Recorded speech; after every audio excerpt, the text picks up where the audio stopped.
A pleasant day to everyone. Welcome to DoubleClick. I'm Jerry Liao. Today we're going to talk about whether China brand phones will take over the mobile market. Okay? Yan pag-uusapan natin. At siyempre makakasama po natin our DoubleClick partner, Mr. Wowie Wong. Hello, sir. Hello, sir. Welcome to DoubleClick. Thank you. Okay.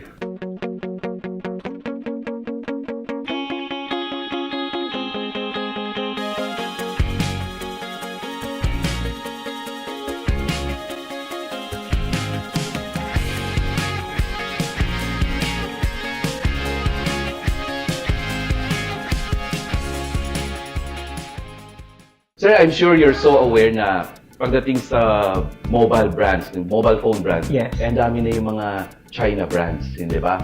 Well, primarily dun lahat galing. Okay. Pero ito sir, sa IDC report kasi, the recent IDC report na nakita natin, ang number one phone ngayon is still Samsung. Yes. Okay. Number two is Apple. That's right. Tapos, third sir is Huawei. Yes. Tapos, Oppo. Oppo. Tapos, Vivo. Okay. Out of these five, yung three, China yan. That's right. Di ba? At meron tayong mga nakausap, sir, na mga phone vendors, no, locally, and they're saying na it's a matter of time that ito daw mga China brands na phone will take over the mobile market. Okay? First question, do you see this happening? It's possible. Okay. Highly possible. First of which being in China, such a big market in China, nasasagot na nila yung dominance sila for the world. So malaking bagay na yun that they have China. So there are other emerging countries and regions that they can actually go into. And they have. Yung proximity nila within Asia is already a huge help. When you think about Asia kasi it's really emerging. So that's their point of entry as well. And as you see, ang maganda rin dito sa China brands na to, when they enter these countries and regions, their marketing efforts are localized. Okay. Diba? Unlike the big brands, medyo nag-localize, pero more of, they rely on yung international branding and campaign nila, Yes, which yes. to some extent are not applicable in certain areas. Right. So, but for these China brands, they're very flexible. And investments are seen primarily in these small markets na nilalabasan nila. So, when you look at the IT industry kasi, which includes the phone industry, most of us within the marketing and product and marketing teams understand na yung nilalabas nilang pera does not correlate to yung pinapasok nilang revenues. Yes. So, parang Hindi ka tulad sa, di ba? Pag international, di ba? Ano tawag nila doon? Every dollar spent, may mga gano'n. dapat may ROI ka corresponding na worth it, di ba? Yes. Ito, inilalabas silang dollars, parang kulang niya, sobra-sobra yata dun sa kinikita nila, di ba? So, which leads us to think that the profit and loss analysis is not done per country but on a regional basis. Para makover. Kunyari, kumikita ako sa China, pwede yung palugi ng konti sa Pilipinas kasi kumikita naman ako sa China, nababawi doon. Pwedeng ganon. Okay. Or another theory, baka ini-investan din sila ng Chinese government. Right. So, malaking bagay yon. Yes. So, And another factor, Sir Wowie, is yung cost ng phone. Okay, especially it works here in the Philippines kasi yung mga user or buyers natin dito are very price sensitive, no? That's another So ilan yung makaka-afford, let's say for example, ng phone na above 20, 30, 40, 50, di ba? Yes. Yung Samsung and Apple, andun na yung cost, nasa 40, 50. yeah, so, Di ba?